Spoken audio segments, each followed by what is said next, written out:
Jaya Radha Madhava Punya Bihari.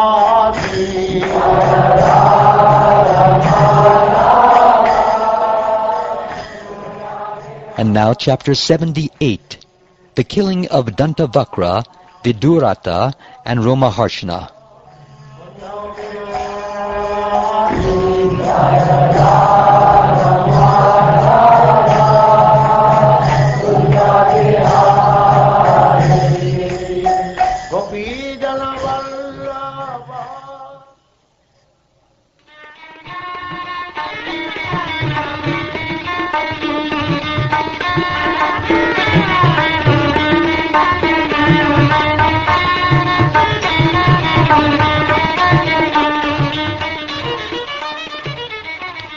Shukdev Goswami said, acting out of friendship for Shishupal, Shalva, and Pondraka, who had all passed on to the next world, the wicked Dantavakra appeared on the battlefield in a great rage, O king. All alone, on foot, and wielding a club in his hand, the mighty warrior shook the earth with his footsteps. Seeing Dantavakra approach, Lord Krishna quickly picked up his club, jumped down from his chariot, and stopped his advancing opponent, just as the shore holds back the ocean. Raising his club, the reckless king of Karusha said to Lord Mukunda, "What luck! What luck to have you come before me today! You are our maternal cousin, Krishna, but you committed violence against my friends, and now you want to kill me also. Therefore, fool, I will kill you with my thunderbolt club. Then, O unintelligent one, I, who am obliged to my friends, will have repaid my debt to them by killing you, my enemy disguised as a relative, who are like a disease within my body."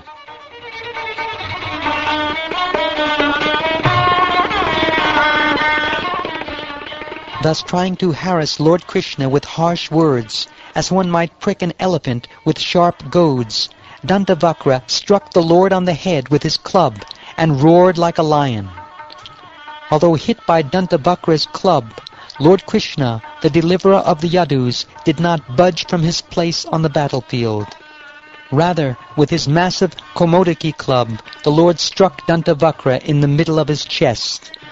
His heart shattered by the club's blow, Dantavakra vomited blood and fell lifeless to the ground, his hair disheveled and his arms and legs sprawling. A most subtle and wondrous spark of light then rose from the demon's body and entered Lord Krishna, while everyone looked on, O king, just as when Shishupal was killed.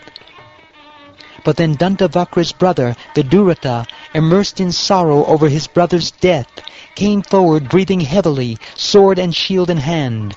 He wanted to kill the Lord. O best of kings, as Viduratha fell upon him, Lord Krishna used his razor-edged Sudarshan disc to remove his head, complete with its helmet and earrings. Having thus destroyed Shalva and his Soba airship, along with Dantavakra and his younger brother, all of whom were invincible before any other opponent, the Lord was praised by demigods, human beings, and great sages, by Siddhas, Gandharvas, Vidyadharas, and Mahodagas, and also by Apsaras, Pitas, Yakshas, Kinnaras, and Charanas.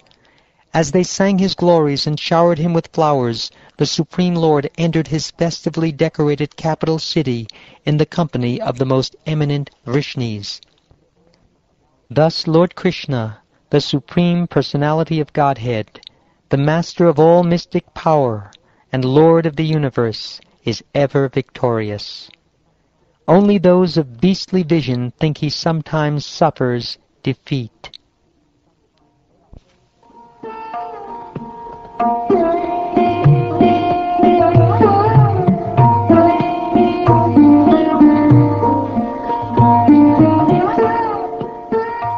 Lord Balaram then heard that the Kurus were preparing for war with the Pandavas. Being neutral, he departed on the pretext of going to bathe in holy places. After bathing at Prabhasa and honoring the demigods, sages, forefathers, and prominent human beings, he went in the company of Brahmins to the portion of the Sarasvati that flows westward into the sea. Lord Balaram visited the broad Bindu Saras lake, Tritakupa, Sudarshan, Vishala, Brahmatirtha, Chakratirtha, and the eastward flowing Sarasvati. He also went to all the holy places along the Yamuna and the Ganges, O Bharat, and then he came to the Naimisha forest, where great sages were performing an elaborate sacrifice. Recognizing the Lord upon his arrival, the sages, who had been engaged in their sacrificial rituals for a long time, greeted him properly by standing up, bowing down, and worshipping him. After being thus worshipped along with his entourage, the Lord accepted a seat of honor. Then he noticed that Romaharsana, Vyasdev's disciple, had remained seated. Lord Balaram became extremely angry upon seeing how this member of the Sutta caste had failed to stand up, bow down, or join his palms, and also how he was sitting above all the learned Brahmins.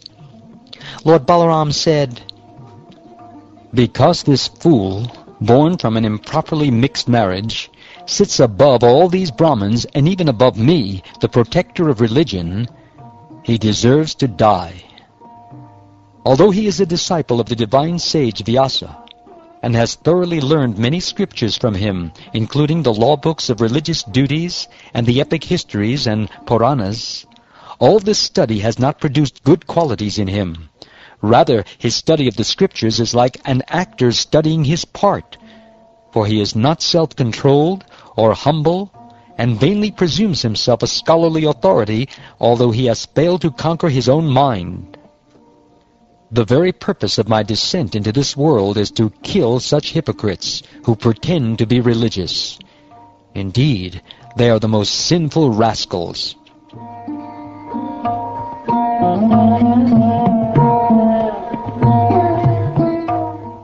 Although Lord Balaram had stopped killing the impious, Romaharshan's death was inevitable.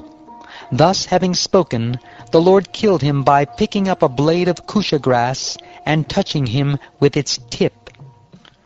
All the sages cried out, "Alas, alas," in great distress. They told Lord Sankarshan, O Master, you have committed an irreligious act.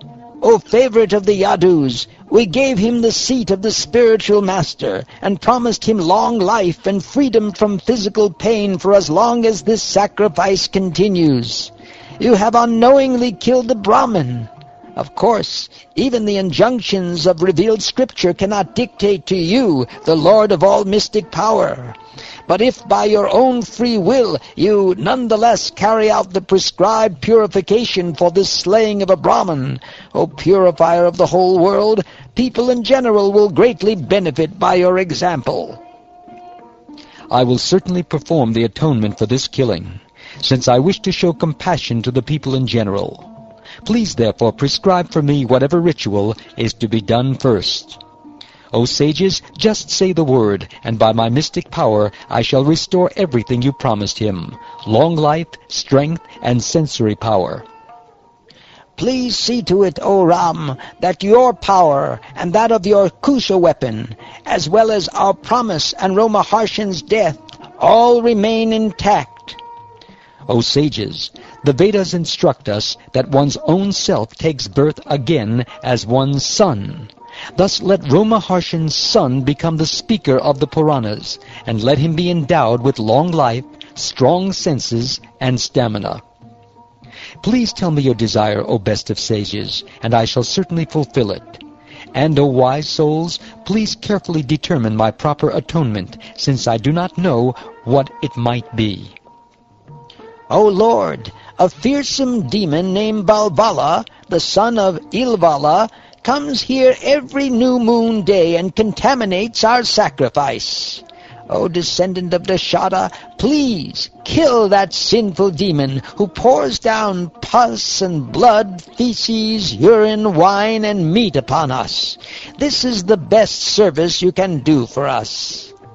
Thereafter, for 12 months, you should circumambulate the land of Bharat in a mood of serious meditation, executing austerities and bathing at various holy pilgrimage sites. In this way you will become purified.